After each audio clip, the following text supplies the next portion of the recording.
बिस्मिल्लाहिर्रहमानिर्रहीम। प्यारे दोस्तों, ये हदीस मुबारक बुखारी शरीफ की रवायत है जो मैं आपके सामने बयान कर रहा हूँ।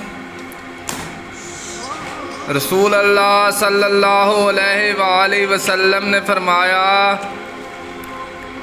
एक शख्स कहीं जा रहा था, रास्ते में इसने कांटों की भरी हुई एक टहनी देखी, बस इसे रास्ते से दूर कर दिया। अल्लाह ताला सिर्फ इसी बात पर राज़ी हो गया और इसकी बख्शिश कर दी। प्यारे दोस्तों, अगर आप हदीस मुबारक सुनना पसंद करते हैं तो इस तरह की मज़ीद हदीस के लिए चैनल को सब्सक्राइब कर लें।